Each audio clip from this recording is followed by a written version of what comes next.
everyone, and welcome to Cosmos with Cosmos and our 50th anniversary Apollo 13 episode. Woo! As always, I'm Mike. I'm Liz.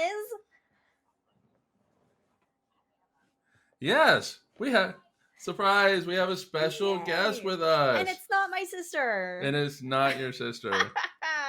We love you, Katie. Or Richard, or yeah. All right. Anyway, yes, we have a special guest, Anna. She's basically been interested in space forever. Went around playing in some Titan 1 rockets. That led to a career and Brandon is gone. Where's he going? It's fine. Oh, and that led to a career in the planetarian field.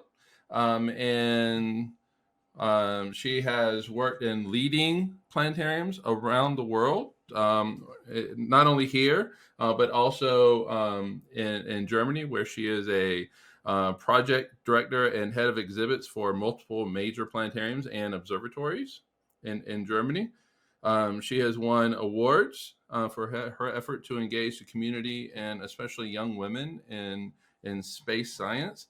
And she loves researching the early years of manned space program and the space race. Hence, the perfect guest for this episode. She's even been asked to give talks internationally for the 50th anniversary of the Apollo program on behalf of the U.S. And she also gave one hell of a cover of Radiohead's "Creep," one of the best I've ever heard. So, yeah. Yay!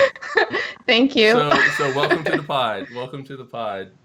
Thanks. I'm super stoked. Yeah, we're very happy to have you here, and we're excited to hear all that you have to tell us about Apollo 13. It'll be a lot of fun. And all right, so why don't we go ahead and talk about drinks? Anna, what are you drinking? I came prepared with two right off the bat, just in case, because I listened to the podcast. So I have the PC +2 Burn, which is Nice. Basically a Aperol spritz, but with my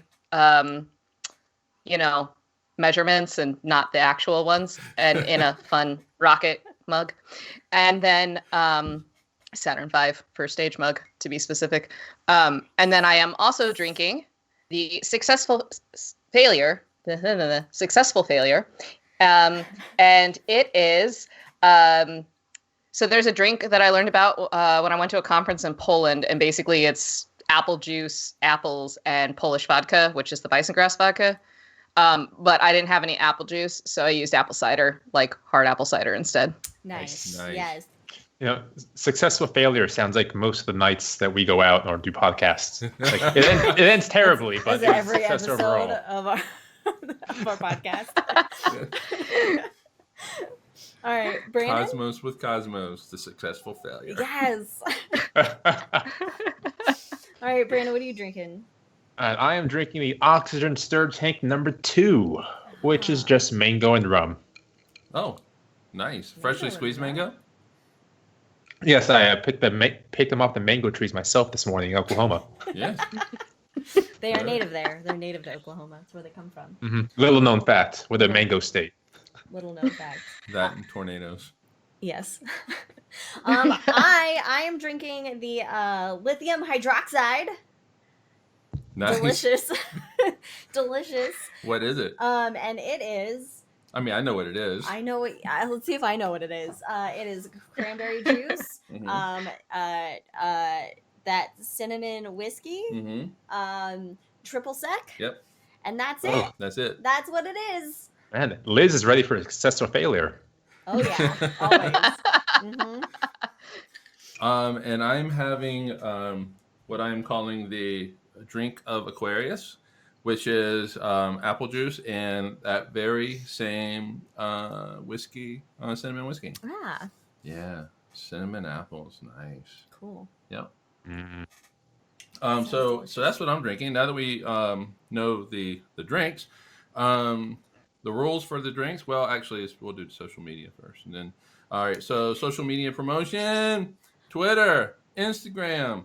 Follow us. Rate us on iTunes. Instagram and Twitch obviously is Cosmos with Cosmos. Twitter is Drinking Cosmos. Go to our website, cosmoswithcosmos.com. All the cosmos is going on. So many cosmos. It's like a multi-cosmos. Ooh. Yes. With Well, that's a different. I got a theory multi-cosmos. about that. And join us every other week for High in the Sky, where Yeah. we take a look. We say it's supposed to be brief, but it never ends up being brief. I mean, We get excited about we space. can't. We just can't. No. We go But that long. gives me something. That gives me something to do when I go on long walks, or when I'm allowed to go to work, going to work, and then Germans look at me funny because I'm laughing out loud or like muttering under my breath, answering things that you guys say. They're probably like, damn Americans. There you go. Americans are just crazy. I mean, you're not wrong. No. So those are the socials. Yeah. So rules as always. Though we're adding a new rule just for Just a this special episode. rule. Special. It's an Apollo 13 episode rule.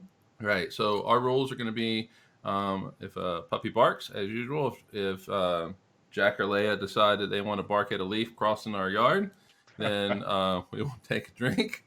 Any That leaf Star is out Wars. to get you. What's that? That leaf is out to get you. Yes. Yes. Stan leaves. They want to eat your Yeah. children. Any Star Wars reference? Any Lord of the Rings reference? Take a drink. Take a drink anyway if you want to.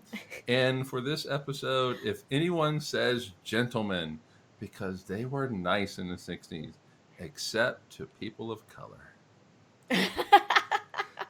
Wow. Whew. So if anybody says gentlemen, Also true. then take a drink. Yeah. And a couple of weeks ago, we started a new bit here, a little thought experiment that Brandon came up with, and what we decided to do is just take a photon and shoot it out, and thought that we would just kind of check in on some photons. So, Brandon, tell us about these little photons traveling out in the universe. Well, thank you, Mike. Yeah, so 2 weeks ago, was that 2 weeks ago now? Yeah, 2 weeks ago, we shot out a little photon from the sun, and we tracked it throughout the show, like when it passed Mercury, when it passed Earth, God forbid, when it passed Pluto, because we talked for so long. And we kind of thought two things. Number one, let's continue to track that one photon as it makes its journey through the cosmos. And number two, let's go ahead and shoot off new photons every episode just so we can track it in lifetime so you can figure out how fast or how slow light actually moves through space. So our original little photon was shot off on March 22nd at 2:26 p.m. Central Standard Time. And given the velocity of speed, which is 670 million miles per hour, it has now traveled 225 billion miles. Oh, wow. Wow. Which is a good distance, yeah. Jeez. But that said, it's still comfortably, technically in the influence of the solar system and the sun. It's kind of left the solar system, but has not even touched the Oort cloud yet. We're still about a day or two away from touching the Oort cloud. Oh, wow. Wow. But we're almost there. We're almost to the Oort cloud. Yeah. Almost to the Oort cloud, and it's going to be at the Oort cloud for about a year. So just get ready, guys. Got a long trip to go. Yeah, just for reference. Well, just for reference, it's 225 billion miles out. Correct. All right, so Saturn is 1 billion miles from the sun. Pluto's about 4 billion miles from the sun on average. Closer, further away, but on average about 4 billion miles from the sun. So it's that little photon's way out there. Is gone. And now for this episode, what we're going to do is shoot off a photon from the sun, and when it passes certain planets, I'll interrupt somebody or wait until somebody's done talking if I want to be a nice gentleman. Let me drink to that. Oh. Gentlemen. And then we can all discover how slow light is in space. All right, so with that, 1, 2, 3, there goes the light. Man, we're just And shooting it is photons leaving out the all over sun. place. Yeah. Fire photons. Pew, pew, pew, pew, pew, pew. Does that count? And we won't hit anything. Actually, yeah. No. Any It's pew borderline pew. Star Wars. Any pew pew. All right. is- I was gonna that's- say. Yeah. Aye, aye. Okay. Can we name the photon? Katie on Twitch would like to know. Oh. So let's think of the name for the big one. And this one right here, let's call him Fredo. Since it's Apollo 13. Fredo. Yeah. Yes, nice. It's not Frodo, people. Fredo. I wanted them to say We- Frodo in that movie. We have to drink again now, guys. What are you doing? This is going to be a long episode. Okay, we got to. We got a lot to cover. We got a lot to cover here. Just getting it rolling. All Let's right. get into it. Kinda, What are we doing? let's kind of jump in. What is any ideas to what this episode is possibly about? Any theme clues? I don't know, man. I don't know. Especially since we said Apollo 13 in the beginning. So Oh, I missed that. that was like one of the first words I thought you were said. saving it until No, later on, no. so I didn't even I hear said it. I said the special 50th anniversary of Apollo 13. okay. You even went woo. In fact, That's you were right. the first person to go woo. That's right. Now And that's what we happening. call a successful failure. Welcome to Cosmos with Cosmos. Oh, Everyone. we're already on point. We are on brand already. Anyway. All right. Excellent. Well, to quote Apollo 13, a few bumps and we're hauling the mail, and off we go. So, all right. So Apollo 13. Let's set the stage. This obviously was 50 years ago. Only a short 8-9 months after Apollo 11 and landing on the moon. Mhm, mhm. But this one had sort of a slightly different feel to it. So, yeah, Brandon. Yeah. What are your thoughts on that? On kind of setting the stage for Apollo 13? Well, if we kind of look, you're saying "and." I apologize. Well, I was good going to gentlemen. say, and the public, Really? the public view of Okay, Apollo 13. gentlemen. Brandon. Yes, take yes, it gentlemen. away. Oh my God. Okay, so Need to in take our smaller country, sips. in our culture, we had one major event take place, like literally the day before the launch of Apollo 13, and that was the Beatles broke up. Oh, no. Damn, what a seismic wave through our culture. So did we have Apollo on the front page of the papers? No. We had Yoko's smug face thinking, yeah, I did that. What? Ugh. So we have that pop culture to deal with. And then after Apollo 11, the public support for Apollo, it remained high-ish, but it went down because, we completed the goal. We beat And the now it's like, Russians. why are we spending so much money to walk on the moon? And of course, we have great reasons for that. But a lot of the public didn't quite appreciate that or know those reasons. So support for Apollo 11 started going downhill. It's because they were jealous because they couldn't go walk on the moon. Well, they'd be less jealous after Apollo 13. It's true. Yeah. So yeah, it was just this weird atmosphere after the successes of Apollo 11 and 12 that, yeah, okay, we've been there, we've done that. Does it really need to be in our faces all the time now? Let's push it to the side. And that actually comes to a head after they launched when they tried to do a broadcast on TV. And no one picks up the live transmission from flippin' space. No one. Like all, 5 networks at the time, all passed on it. It was just NBC, ABC, CBS. Meanwhile, Forrest Gump's just talking to nobody in his little monologue. Oh, And yeah. Tom Hanks, yeah. Tom Hanks in Yeah. the movie Apollo 13. it's Forrest Gump. It's Forrest Gump. He's done everything. Hey, Forrest Gump did go into space in the book, which, side note, the movie is so much better than the book. I never say that ever, but God, the book is terrible. Anywho, I don't even know there was a book. I knew there was a book. I never read it. Anyway, I think there's a Cool. second. Back to it, Brandon. Yeah. So television went unaired, and they didn't tell the astronauts because they thought it might demoralize them somehow. When honestly, I don't think they would care. They're going to the moon. So anyway, that's kind of the stage of Apollo 13. The nation doesn't really care much at the moment for it, and it's just something going on in the background of the lives until. Ooh. Anyway, so before we get to the until, let's talk about day one. Yeah.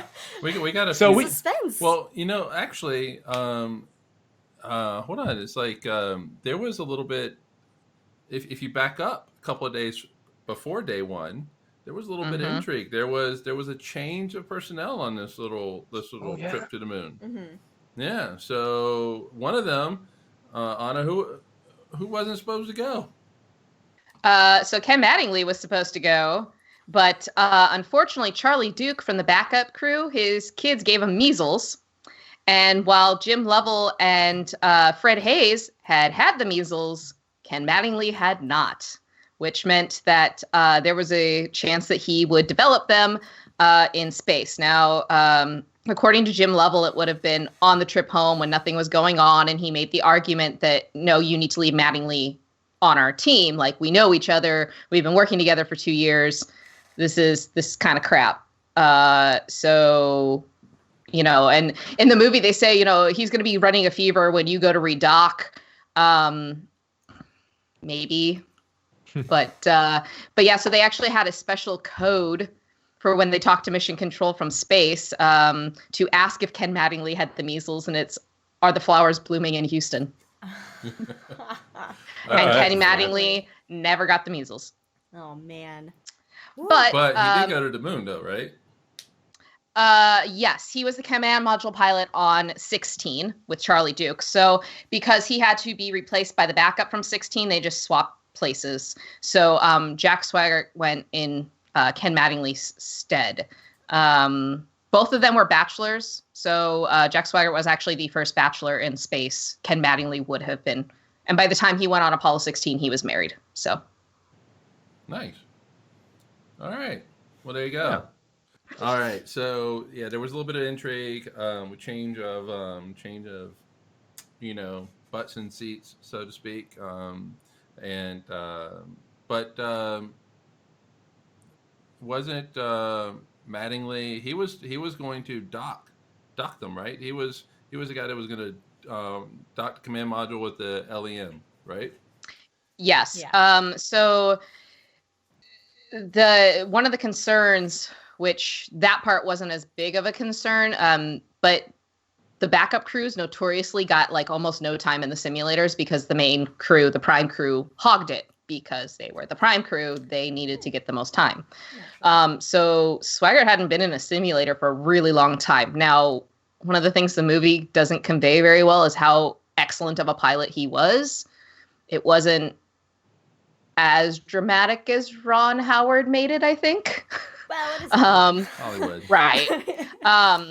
But something that's interesting is that basically anything in the command module, all three of them theoretically could do.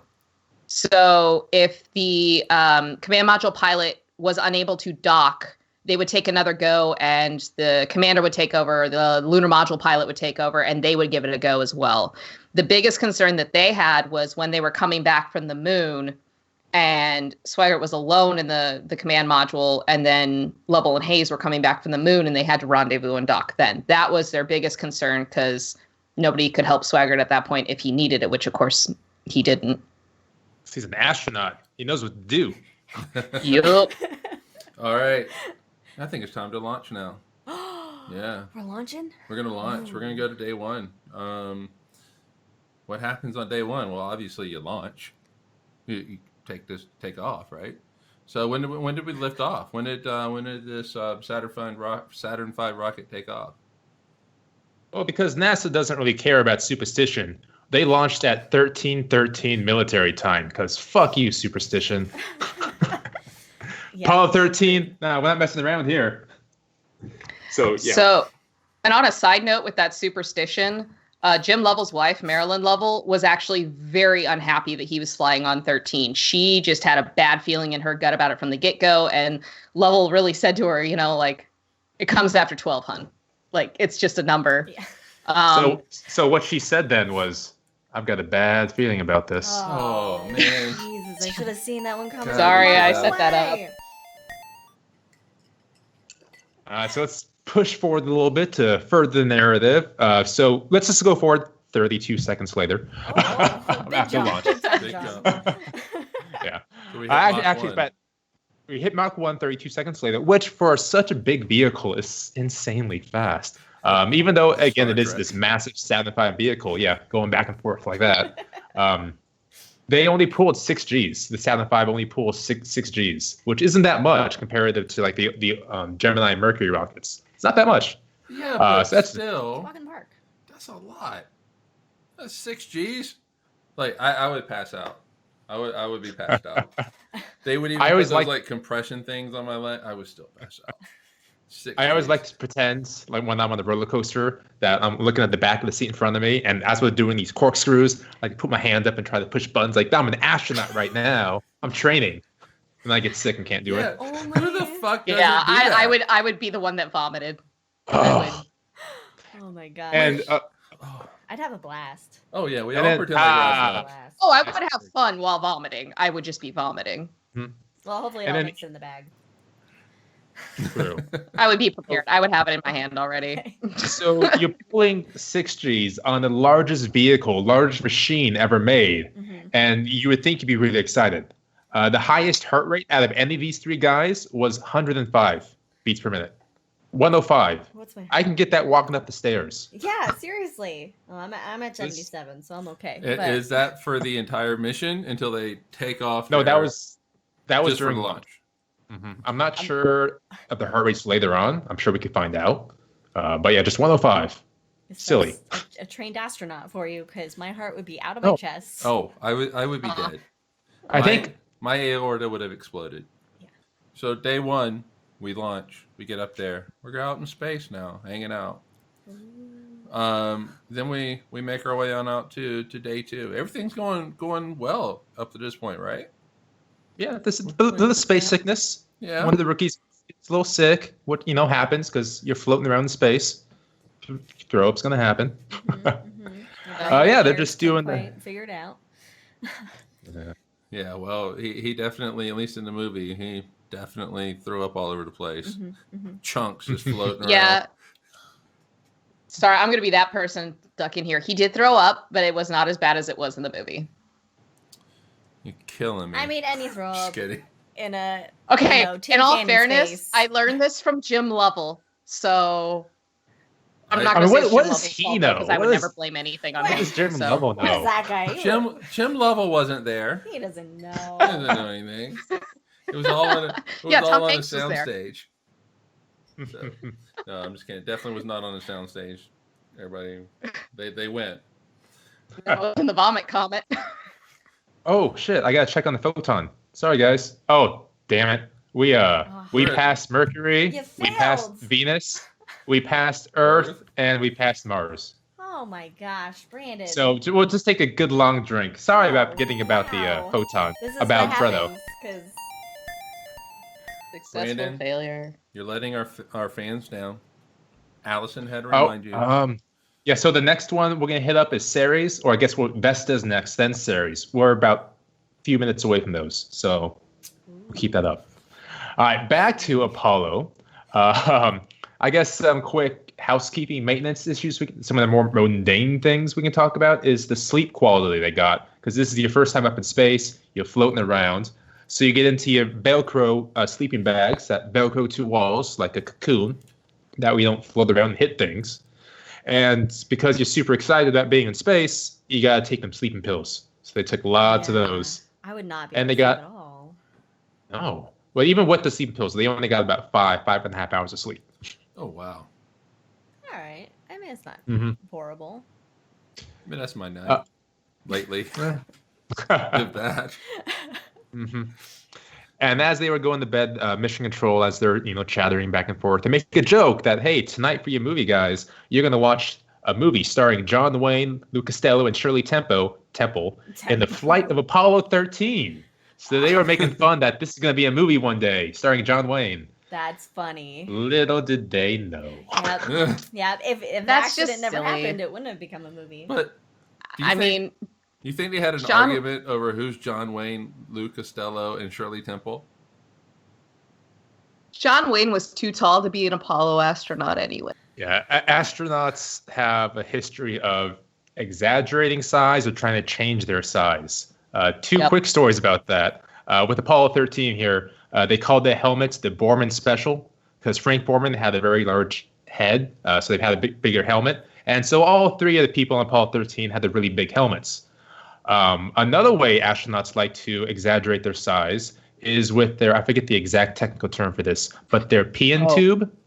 Yeah, you know where I'm going with this. They're peeing tubes. And in Of order to make the course. transition to the tube, they essentially have to put condoms on. But, you know, astronauts being astronauts and the cream of the crop, they all go, yeah, an extra large size. I'm one of those extra large sizes. Yeah, so they all said that, but NASA found out pretty quickly that they were not all extra large size. So they completely changed the naming system of the condoms, just so like a normal would be like a large or something like that. I think it was extra large, humongous, and gargantuan or something like that. I think awesome like that. You know what? You don't have this shit going on with women astronauts, all right? Well, you know what? No, said- although I can see it doesn't excuse the fact that women didn't get to fly earlier than they did for the United States. But I read the procedure for actually going pee in space. Like, yeah, you hook yourself up to a hose, but it's like a 14-step process, which I can read dramatically for you. I do have it set aside just in case. It's, Please do. All right, we will now take this moment to find out how to pee in space. So just so you all know, this comes from a very wonderful book by Apollo 11 astronaut Michael Collins called Carrying the Fire. This book made me laugh out loud on the S-Bahn as well and made people look at me. So Michael Collins and you guys make people stare at me funny. Yeah, so yeah. there we go. So and keep in mind, this is the procedure on Gemini, but it transferred over pretty well to Apollo. Okay. So operating procedure, chemical urine volume measuring system, CUVMS, condom receiver. 1. Unroll collection/mixing bag from around selector valve. 2. Place penis against receiver inlet check valve and roll latex receiver onto penis. 3. Rotate selector valve knob clockwise to the urinate position. 4. Urinate. 5. Well, I'm glad that's on the checklist. If it wasn't, uh-oh. 5. When urination is complete, turn selector valve knob to sample. 6. Roll off latex receiver and remove penis. 7. Important. Obtain urine sample bag from stowage location. 8. Mark sample bag tag with required identification. 9. Place sample bag collar over selector valve sampler flange and turn collar 1/6 turn to stop position. 10. Knead collection/mixing bag to thoroughly mix urine and tracer chemical. 11. Rotate sample injector lever 90 degrees so that the sample needle pierces the sample bag rubber stopper. 12.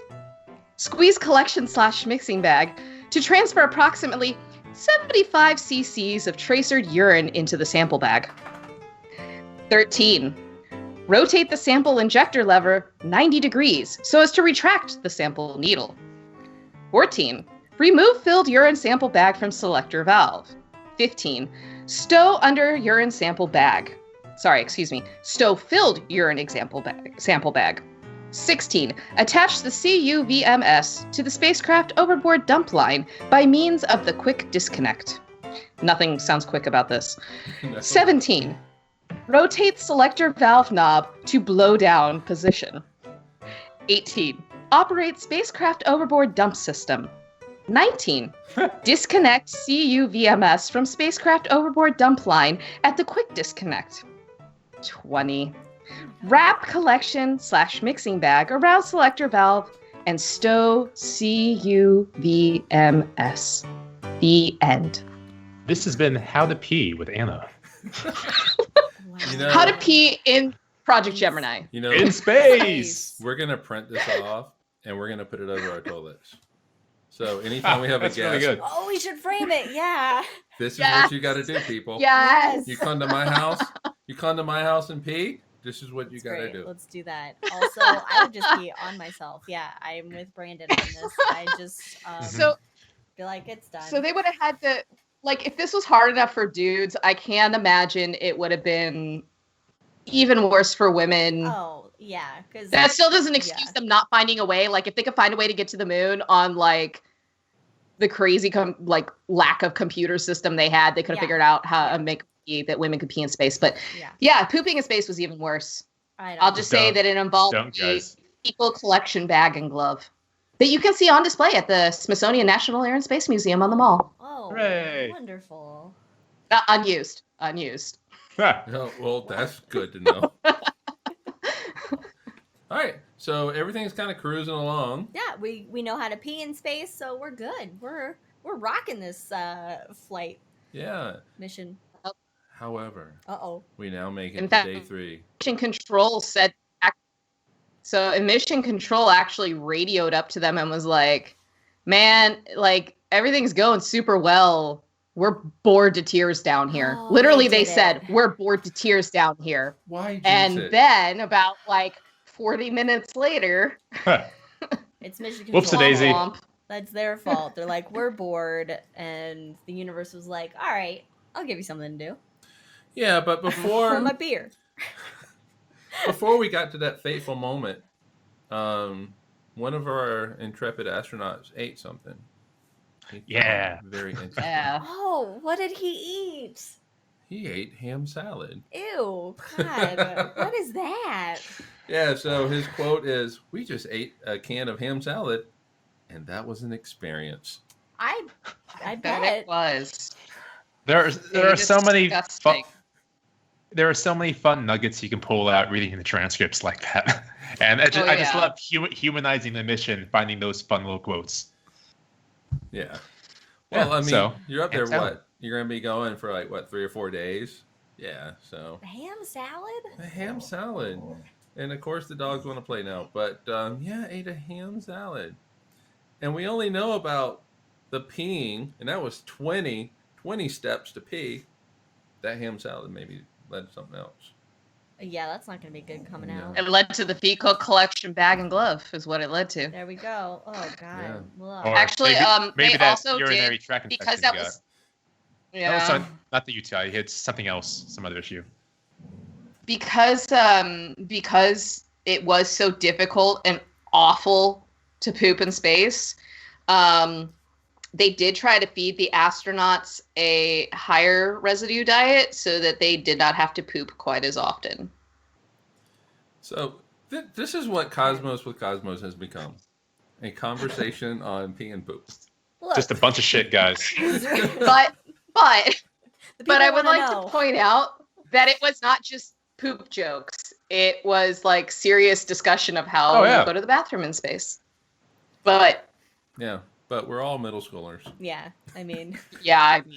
Or I'm a middle schooler. I can't speak for anybody whatever. else. They gave gargantuan as a size for your pee fitter, penis fitter thing. Come on. Yeah, people gotta pee. People gotta pee. People gotta poop. Yep. And people want to go to space. And astronauts and mission controllers address these issues in their books. I mean, because that's the scoop. That's the dirt. That's the real nitty gritty. No pun intended. The scoop on poop. Just all these words, guys. I wasn't even intending it. Okay, all right. We're only on day 3. You're a poet. You didn't even realize it. But day 3 is where the quote-unquote fun happens. Yeah. So we're cruising out. We're about 210 miles out. And 10,000. 210,000. Oh, what did I say? 210. 210. I was like, that doesn't seem far at all. It's not that far. Are they mid-launch? Come on, people. It's all a soundstage. 210 miles. No, I'm just kidding. All right, so 210,000 miles is a big difference. There we go. Mm-hmm. They're about out. And then NASA wants them to stir some tanks. And, of course, that happens, right? Stir it up. Yeah. And we're going to take a little break now. And when we come back, we're going to find out what happened when they stirred those tanks. Oh. I am pulling a Nick Cannon right now from Mass Singer. Wow. We're going on commercial. I think they should have shaken the tank. That's just me, though. Okay. Let's go on break. All right, guys, we're going to take a little little 5-10 minute break. We'll be right back. We will be back. Hold right, tight. cheers. Hold on to your butts. Yeah, you got to find out what happened. Good. We're back. Thanks for being patient. Thanks for waiting. Hope you got your drink. Hi, everybody. Welcome back. And If you went to the bathroom, I hope you did the 20 steps that was outlined. It would have taken them longer than that break was to get through. Only they did still 2. have a half more hour to go. I think I did like number 4 and number 20, and that was it. That was all.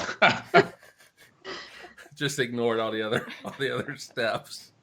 But that is so you stowed the latex urination. I was never gonna say, mind. be careful because the real steps would be real weird. Well, I think number 4 Number is 4 was the pee. important one. Yeah.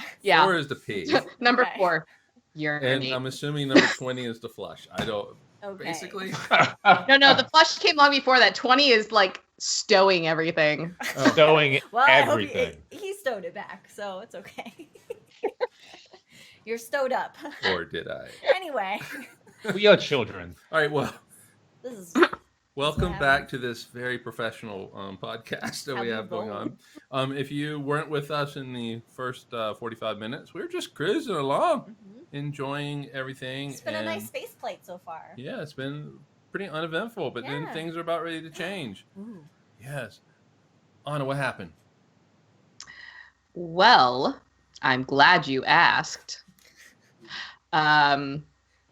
Should we just go into the... Yeah, so Okay. we're going to now reenact the main line that everyone knows. All right, so I'm going to play Houston. Get ready. Okay. This is 17:15, so that equals what? 4:15 on April 13th. That's right. Oh, April do we 13th. want to back up and go into how this started? Oh, we're going to get there in a moment. Okay. I figure we just go Okay. into it. Okay. All Okay. right. Go. Action. Crew, turn on fans in oxygen tank 2. Okay, Houston, we've had a problem here. This is Houston. Say again, please. Beep. Houston, we've had a problem. We have a main bus B undervolt. Roger. Main bus B undervolt. Beep. Okay, right now, Houston, the voltage is looking good, and we've had a pretty large bang associated with the caution and warning there. And scene! Oh, those So- beeps. That beep. That Those beep. beeps were great. That was beautiful. And that was the magical line. Houston, we've had a problem. Not we have a problem. Proper grammar was used. Houston, we've had a problem. And that was a few moments earlier after they stirred the oxygen tank 2, which we'll talk about in a moment. Something happened, and there was a loud bang. No one knew what it was at the time. There was a loud bang, and there's a problem. And now they're seeing some instruments go a little bit wonky. And one of the first immediate thoughts was, oh, shit. Guys, we were just hit by a meteor. That's been a loud bang. But then after a few moments, they realized, no, if it was a meteor, we'd all be dead. Yeah, pretty much. Yeah, that would not be good. So instead, they saw the oxygen tank 2 level begin to decrease in pressure. Now, what exactly is oxygen tank number 2? It's your drink. It is my drink, and I'm going to finish that momentarily. Oh, we got a model here. Oh, hey, look at Anna that. is pointing out where oxygen tank number 2 is. That's it, right there. And by the way, she made that model. That's a nice looking model. That is the level of nerd I am.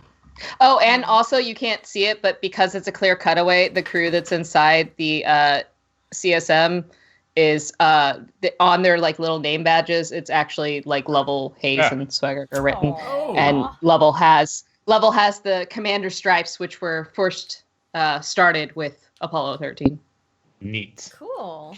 Nice. And notice the all the models behind her. Yes. Yeah, Look so- at this stuff. Look, Isn't it Isn't neat? it?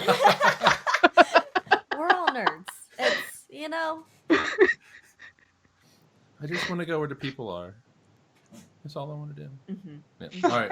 Wait, So- no, I guess I want to go where the people aren't if I'm going to. Oh, I know, right?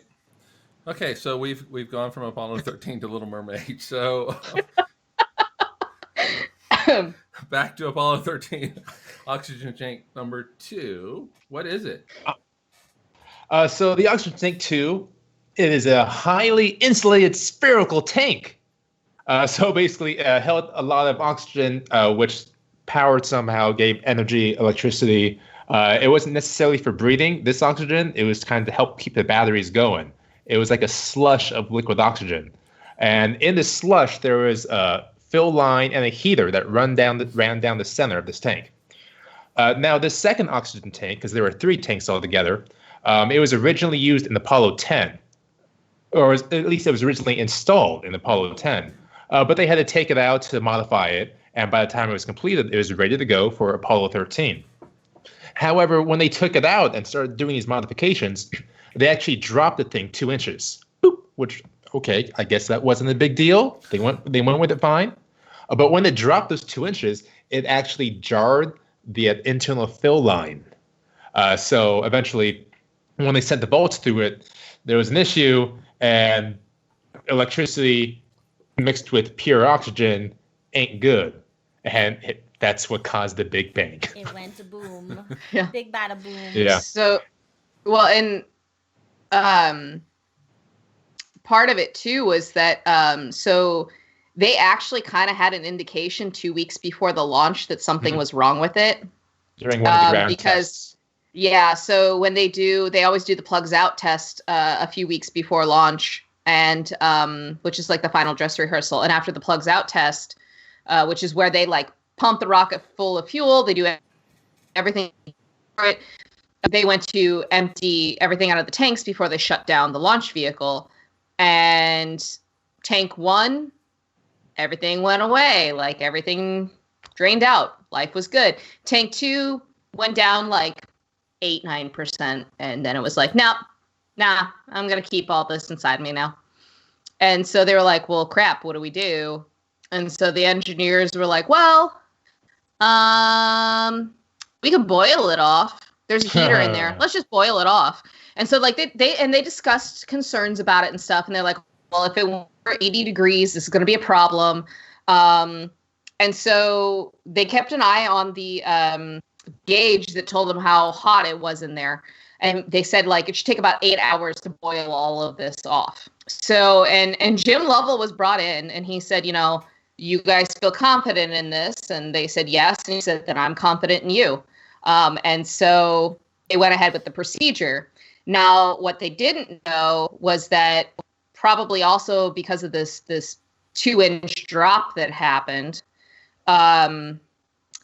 something was kind of amiss with the switch on this heater. And so it wound up fusing into the off position so that when the temperature went over 80, it wasn't indicating that. So, and shutting off like it was supposed to. Furthermore, the gauge to tell them if it was going too hot only went to 80, because the engineers that built it were like, oh, well, 80's on the low end and it's never going to get that high. So we'll only make it go to 80. And so it actually went up to like 1,000 degrees. Wow. A little more than 80. Yeah, for 8 hours. For 8 hours. So then, it worked. All of it was gone. But in the process, it melted the Teflon coating around the copper wires off. Mm-hmm. And primed it for what exactly what Brandon said happened. Same Teflon that you have in like frying pans and stuff too, by the way. Wow. Mm-hmm. I'm just getting like major Chernobyl-esque management here. Like the gram only goes to like 80. Clearly, it's not going more because that's all that we're reading. It's like the radioactivity is only at 5 parts per million because that's the limit of your reader. Oh my god. Well, and what kills me too is that they looked into just replacing the tank, and I think it would have only taken like 48 hours or something, and they had plenty of time. But because the engineers were confident that this would work and be safe, they're like, yeah, we'll just do that. Yeah, and this wasn't the first time during the mission where they stirred those tanks either. This was the third stir. Right. So in their mind, everything was fine. This isn't a big issue at the moment. Right, and that line for like draining everything out, like that's only used prior to launch. So like that's not a concern that was used, except a lot of those lines are tied together to, what are they tied to? Oxygen tank number 1. Oh And- my gosh. And Lovell never trusted engineers again. Ever. It's not from North American Rockwell. So that was the big boom Apollo 13 experienced. And then as the instruments are going a little haywire, people down the Mission Control in Houston are thinking, is this instrumentation issue? What's going on here? Until about 13 minutes later. And if you don't mind again, Anna, I think we can go into our skit again and talk about what they saw. Can I be Flight? You can be Flight? Okay. Yay! Thank you. All right. So now we're going to switch roles. She's Houston, and I will be Apollo 13. Why don't you also be parts of Houston? Because otherwise, I'm gonna have to start doing voices. We're all about voices. Yeah, we're all about voices. Or Liz and Mike, you could take some too. All right, I'll take Capcom. Okay. So What about then, you? Liz, You're you're Ecom. And you're definitely crayons. All right. All right. And then I'll also take GNC. All right. So this is about 13 minutes after Houston. We've had a problem. All right. It looks to me, looking out the hatch, that we are venting something. We are venting something out into the into space. Beep. Roger. The crew thinks that they're venting something. I heard it, Flight. Oh, that's me. All right. Beep. Roger, we copy your venting. That was me again. Copy that flight. Yep. It's a gas of some sort. Long pause, long dramatic pause here. Until Gene Kranz comes on. No, you have another line. No, that's not in the Oh, transcript. that's not in there. no. Okay, Well, just kidding. why did you put Sorry. it? Ah, Brandon. Yeah. Jesus. We're never gonna make it on Broadway at this point. Raj. Okay, everybody, let's think of the kinds of things that we might be venting. GNC, you got anything that looks abnormal in your systems? Negative flight. How about you, Ecom? You see anything that with the instrumentation that you've got could be venting? Let's solve the problem, but let's not make it any worse by guessing. Now, And that is a very famous line, too. Oh my god, that was what happened. butchered that. Yeah. So Oh, I just saw the go to town Anna note under Gene Kranz's. I'm ready to be We're gonna signed get by there right any now. agents out there. Uh, Now, let me just say that in the movie, let's solve the problem, but let's not make it any worse by guessing. Said a lot with a lot more anger or something. It seemed like in the movie. he Yeah. said it almost directly the way that Krantz said it. Oh, okay. I mean, it wasn't angry. It was just a stern, like, let's do it to it. Get her done. Classic Ed it's Harris. one of the things. Tough. One of the things you never want to do as a flight director is appear as if you're panicked. Right. So you can be you can be firm, but you never really get angry or panicky. And in fact, Yeah. that's one of Gene Kranz's hallmarks.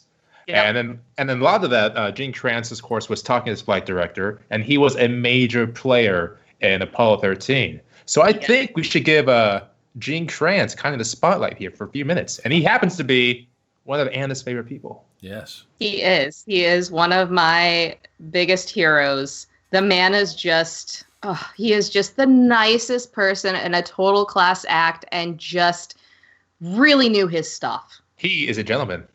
Oh. Yes, he Right. is. Drink, everybody. So, first of all, Ed Harris wearing the white vest in the movie is an actual thing. And that started back with Project Gemini. So with Project Mercury, Chris Kraft was the original flight director. He created mission control. And My then boy, he Chris started Kraft. bringing in. Yeah, I was so sad when he passed away. Yeah. Chris Kraft. Chris Kraft. Gonna finish off my oxygen stir take number 2.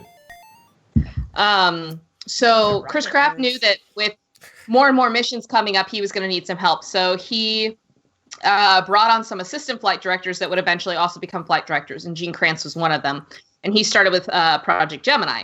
And when he was allowed to start running missions on his own, when he became flight director, they started assigning colors to the teams so that they could differentiate between whose flight controllers were with which flight director. And so they used being NASA in the 60s in the United States of good old America, they went with red, white, and blue. Of course. Naturally. So Krantz picked white for his color. And he was talking to his wife, Marta, who is also just the sweetest woman. And they are so beautiful together. Anyway, like just the nicest couple. So they were talking, and he was just like, I want something to like rally my team, like something that can be a cohesive whole. And so in Project Gemini, she started making these vests, these white vests for him, and she would make a new one for every single mission. So in Apollo 13, when they say like, oh, I was starting to wonder where the vest was, and that's alluding to the fact that there's one for every mission, a new one for every mission. Now, when one of the flight controllers said like it looked like the last one looked like he bought it off a gypsy, I think they're actually referring to the one from Apollo 17. Because the one for Apollo 17, that was the very last vest that Marta made him. And so he wanted something like all out. And so she made him a red, white, and blue striped sequined vest. Oh, wow, that's a lot. It's like Macho Man, Gene Kranz. It is on display, I believe, in Houston at the Johnson Space Flight Center, in their visitor center. I think that's where I saw it. It's either there or Smithsonian, but I'm almost positive it's Houston. So this Gene Kranz was just very much all about his team. So he was in charge of all of also with all of these missions, there was a lead flight director. So Kranz had all of the odd numbered missions as the lead flight director. And so when this happened, he immediately pulled his men off console. Like when their shift was up, they briefed the guys coming on console, and then he pulled them. They did not go home. They went in a one of the rooms elsewhere in the MOCR, or near the MOCR, the Mission Control Center, and they talked about what's going on. And they ceased to be the white team, and they became the tiger team. Because they were the ones who were in the background. They would no longer be on console. They were going to be the problem solvers. Gene Kranz knew too, like who he needed on his team. So he pulls John Aaron in, and Kranz, like we said before, he said that let's solve the problem, but let's not make it any worse by guessing. And all of them, I'm sure in the back of their minds, had Apollo 1 on their mind too. Like, we don't want another Apollo 1 on our hands, which was the fire. And he's known for giving like rousing speeches for his teams too. So like, rest of them are him. Yes, he's bolstering his teams. So he kept them there. Now that being said, one of the artistic liberties of Apollo 13 was when Gene Kranz says failure is not an option. Gene Kranz never said that. However, he loved the line so much that he made it the title of his book, and he wished he had said it. And he says that in his book, too. Good man. I was about ready to say, returning to Apollo 13. Returning to Apollo 13. Okay, so we just looked out the window. We see this venting of some kind of gas. Well, when you're venting gas out in space in a vacuum with no air resistance or pressure around you, any kind of pressure is going to exert a force. So that exertion of oxygen then, physics, bitches, that exertion of oxygen then presses against the capsule and it begins to tumble in space. So there's a loud explosion, you're venting shit in gas, and now you're tumbling in space. Jesus fucking Christ. And no matter what you do in the capsule, no matter how you try to get it back on course, you're going to keep tumbling because you still have that pressure pushing against you. Damn. Man. So at this point, you're losing power in the command module. You got to figure out, okay, how can we, first of all, survive? The moon's gone at this point. We're not getting back to the moon. We're not going to land there. How do we survive? Well, Jane Trance gives the order to start preparing the lunar module to go hang out in there for a while so you have power and don't die. And what's great is that, also one of those things where I'm just kind of like, really, NASA? Apparently during like a checkout of the LEM prior to launch, there was an issue with like a supercritical, I think it was the helium tank. And so everything looked good eventually in the end, but to be sure, they wanted Lovell and Hayes to go into the LEM earlier and start doing a checkout to make sure everything was okay. And so because of that, they had already been in the LEM earlier than they would have normally, which helped facilitate the process. Yeah, so while it's kind of questionable they left that tank in there, it wound up being one of the good things that happened on Apollo 13. Mm-hmm. So about 45 minutes after Houston had a problem, and 45 minutes after they see that they're venting something in gas, Apollo 13, Swigert comes back on and says, I'm looking outside, and the particles have decreased immensely. It's almost gone now. So the venting has basically stopped at this point. But another issue is with all this oxygen and stuff now floating around the capsule, that is kind of impacting communications.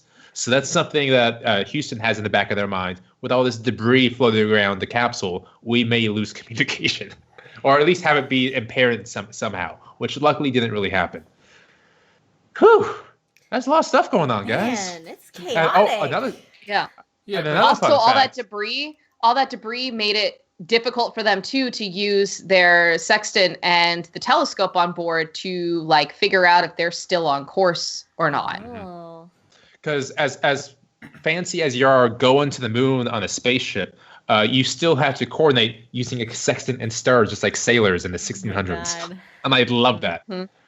Yeah, in the group picture, the crew picture, there I think Lovell has his hand on the sextant. You're right. Yeah. In the crew picture, which is kind of cool. But in the notes, I didn't know that. A whole cloud of oxygen surrounding the spacecraft was even visible to telescope observers on Earth. That is insane. Crazy. That's so cool. Yeah, that's insane. And terrifying. It really is. It really is. Yeah. I mean, that tells you just how awful what happened was. In case hearing that all of the oxygen's leaking out into space isn't scary enough. Right. It can be seen by amateur astronomers. Yeah. Oxygen used for power, not necessarily breathing, but they have another breathing issue later down the road. Yep.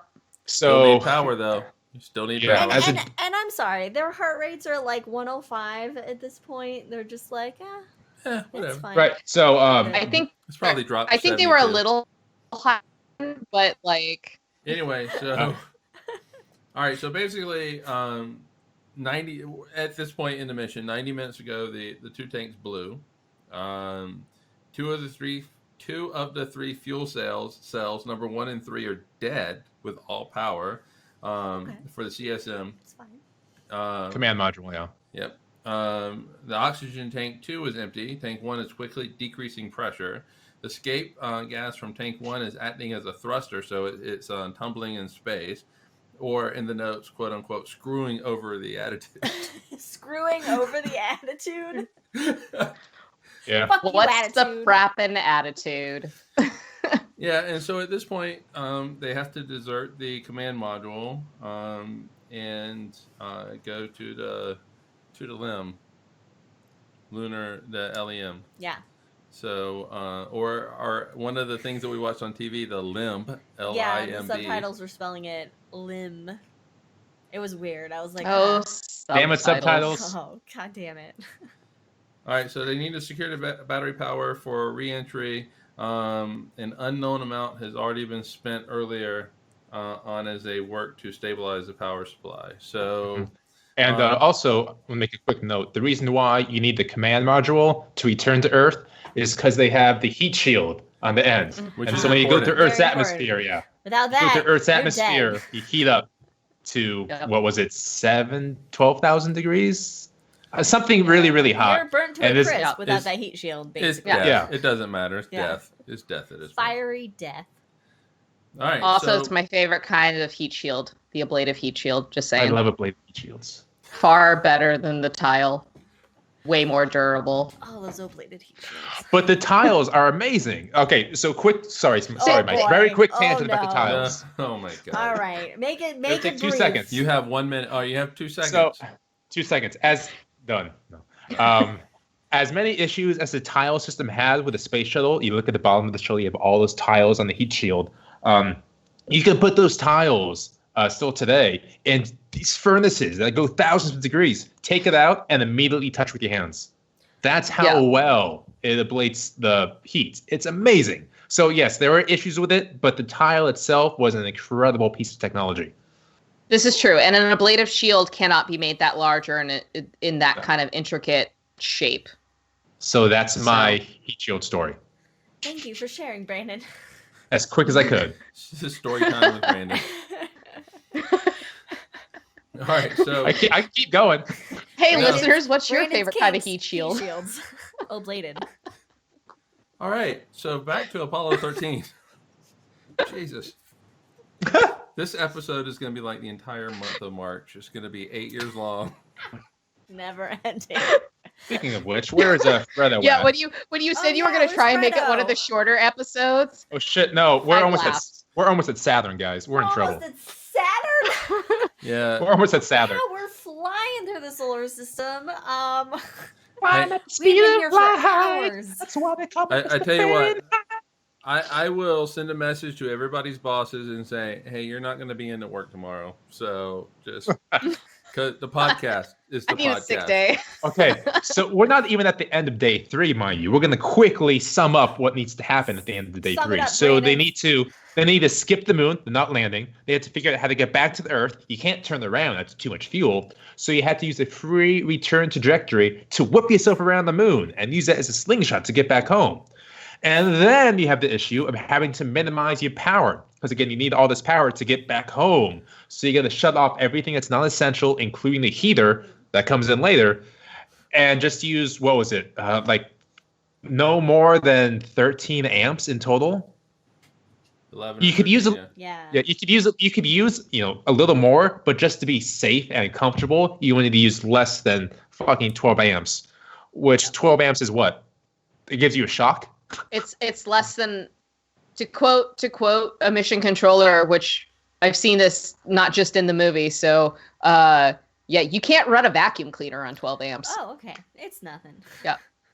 All right, so day 3 is eventful. Things happen. Good summary.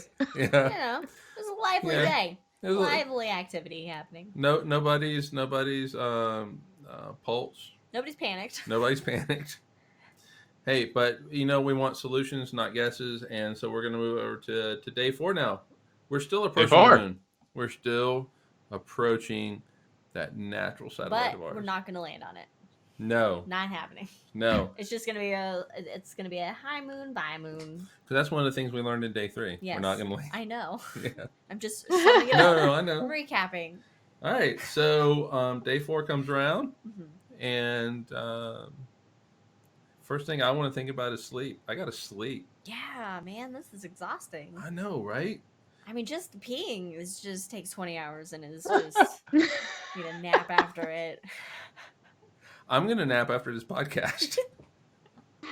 So, well, then they can't even do overboard dumps because that might push them off course. So they had to store all of the waste. You could use it as a pillow, maybe. Well, a waterbed of urine. A waterbed, yeah. Oh. No, because it'll pop. Just don't poke it. And honestly, not if it froze. At that point it may freeze. Maybe a big old pee block. Enzo going, poop pillow. Yeah, no. Anyway, so yes, there is an issue with sleep. However, the crew, they didn't want to fall asleep for a few reasons. Number one, just in case something else happened and they had to be ready to go immediately. And number two, this comes up very soon. But number two, they were also concerned about carbon dioxide.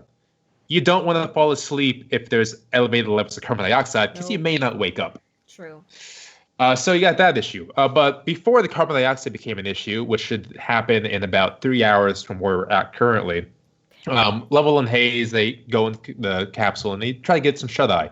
And they have all the windows open because you have the sunlight so you can see. And Level says, hey, go ahead and pull down those blinds so we can get everything dark in here and fall asleep. That makes a lot of sense. Yeah, so you set the mood, you get ready for bed, you get in the cocoon velcroed to the walls until you wake up like an hour later. And it's freezing because you blocked out the goddamn light and there's no heater going on. So instead of it being like a nice 65, it's like 36 degrees Fahrenheit. Oh, God. Yeah, no. Oh, shit. Oops. That's horrible sleeping. Yeah. So it's freezing cold. Oh. You're tired. You're not getting sleep. And now you got to go around the moon and have all communications with Earth blocked out. And sun. Like, not only did you just block out the sun, but then you're going to go behind the thing that's going to block out more sun on its own all the without your choice.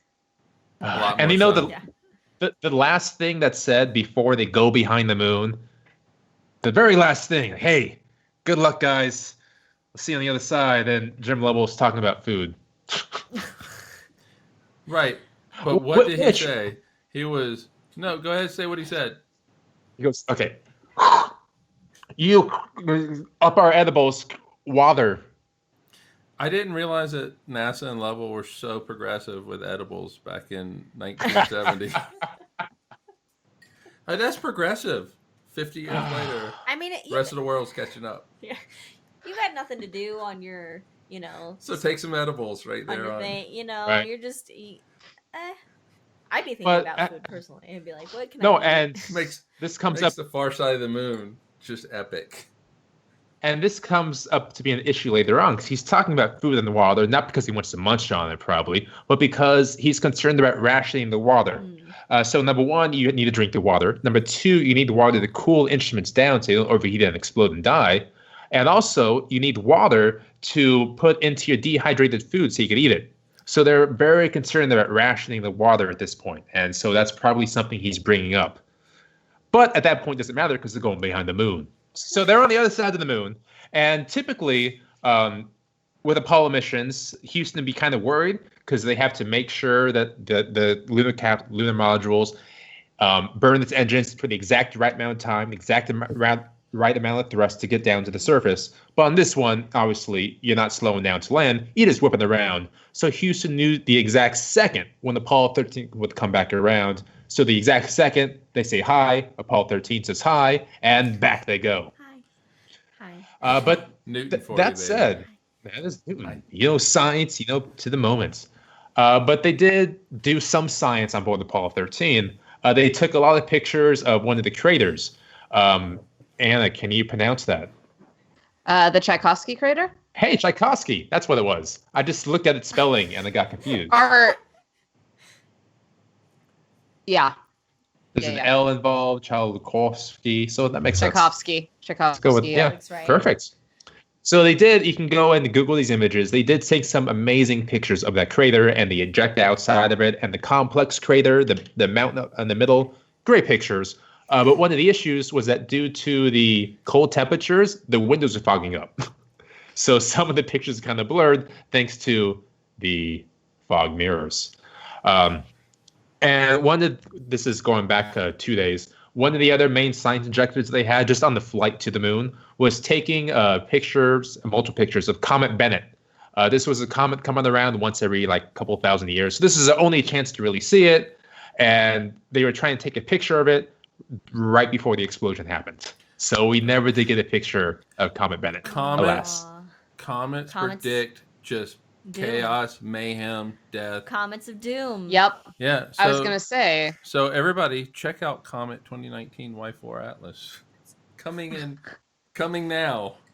All right. Anyway. They go on the far side of the moon. They get some nice pictures. Come back around. Jim Lovell's worried about food and water. But I think he's got another problem he's got to worry about. Just breathing. Just fucking breathing, people. Yes. So, a little bit of a carbon dioxide buildup going on. And that's because that when we breathe in oxygen, but we exhale Carbon dioxide. Yeah, we do. All right, so carbon Into a small space. yes. Trapped in space. Yes, but this is such a small. So one thing we didn't talk about is the size of the LEM they're currently in. Oh yeah. So with maybe 2 people, I don't know the square footage, but with 2 people, the LEM is already a tough squeeze. So 3 people in there together, that is a tight little family they got going on. And God forbid you have to go through 20 steps of peeing, especially when you have an infection in your bladder, like Fredo had. Oh no. Yup. Oh Yup. man, Apollo 13. This was a mess. This is rough. Like, it reminds me of like, could this deal get any worse? Oh, it can. Don't just jinx hold it. on. Pray I do not alter it. Now we got to drink again. oh, we thanks. got to drink. Oh wait, that one's empty. Hang on. I finally Yeah, finished but- my first drink. That Your was my first drink. Oh man, There you this is go. definitely your first time on the show. Halfway through my extension. I am about ready to finish number 2. Hey. Yep, So- I'm with you. I'm gonna just get Anyway, so So carbon we got that dioxide going CO. up. It is going up. So typically the CO2 level is at 0, near 0. That's where you want it. It's currently at 11 milliliters. I'm not sure if that's like 11 parts per million. I'm not actually sure with Anna. Do you know? But it's greater than 0. I'm trying real hard to get my poor little American brain around the metric system, and it struggles. Let's call it 11 parts per million. No, that sounds way too low. Well, I think they referenced it as Millis. partial pressures, 1,000. which really, I mean, that's not really a pressure. But anyway, it's at 11. Safety's at 15. So we're So not good. It's Not not good. good. It's It's not not good. good. No. It And, seems where like brain asphyxiation starts. Oh, that's fun. Oh yeah, so Okay. that's a safety limit, all right. Uh-huh. So at this point, this is 80 hours into the mission. And Fredo goes, okay, Houston, we just got the master alarm. So they figure out there's a master alarm going on because it blares at you. It's very difficult to miss. And it trips the pressure for CO2. So they know there's an issue with CO2. And about a minute later, I love this line. Fred goes, when he hears the alarm blasting and he's looking at the CO2 thing, he goes, there's that mother.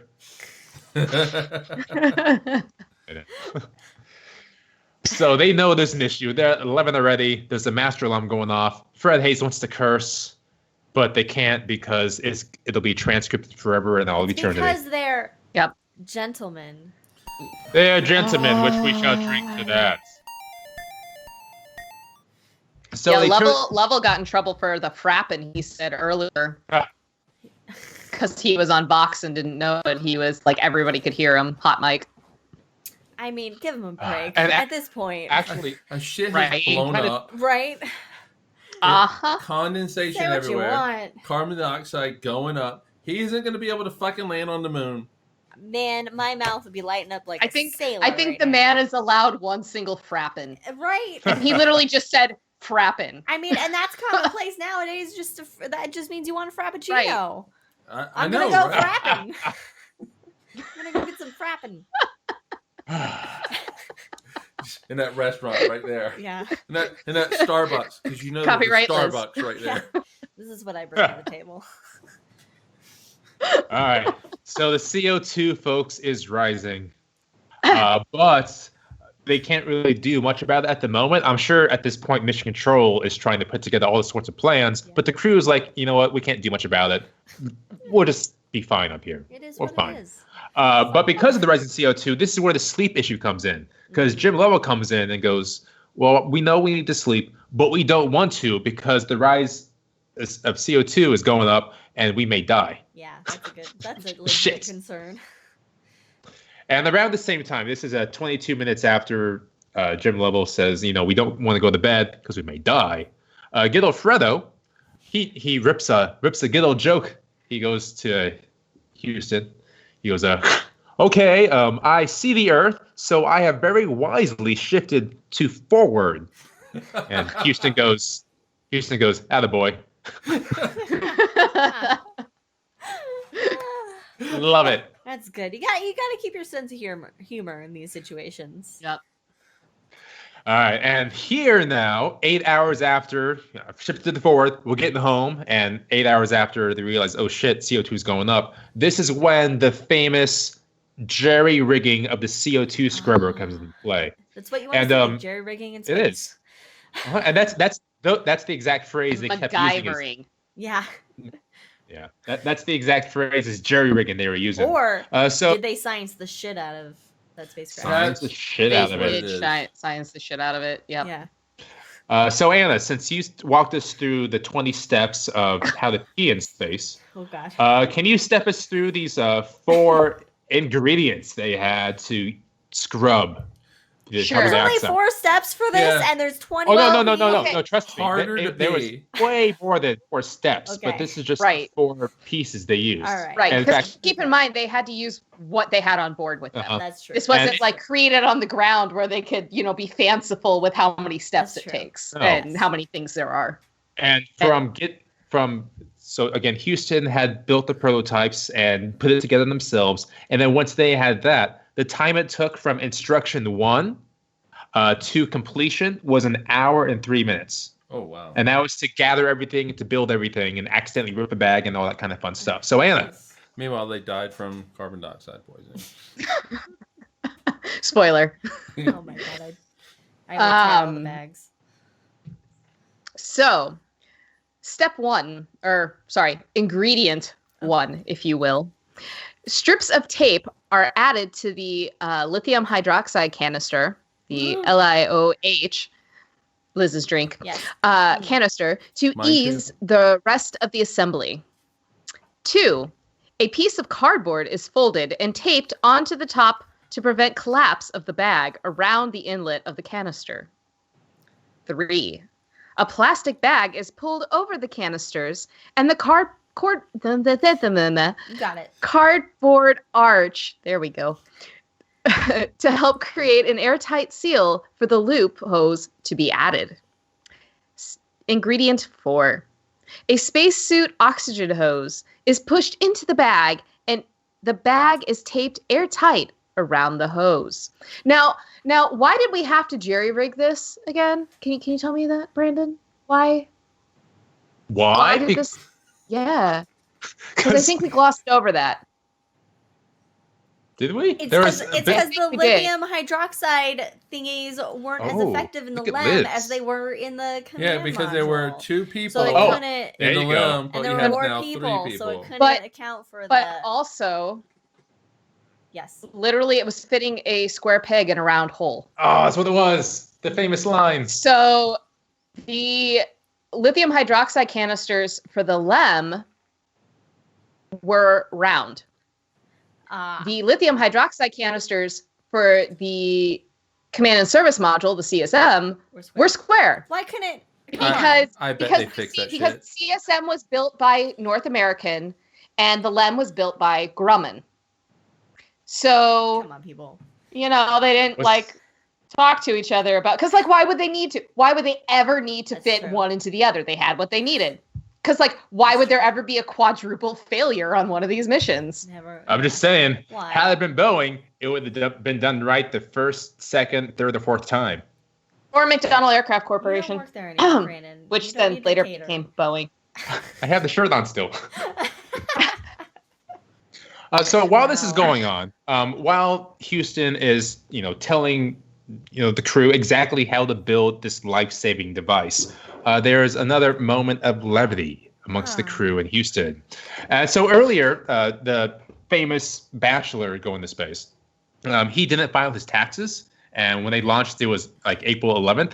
So the tax day is coming up pretty fast. So he's thinking, oh, shit, guys, can I get an extension on my taxes? And they go, yeah, we'll look into that. Ha, ha, ha. So when this is going on, when they're trying to build this life-saving CO2 scrubber, Houston goes, okay, Jack, did anyone ever tell you got a 60-day extension on the income tax?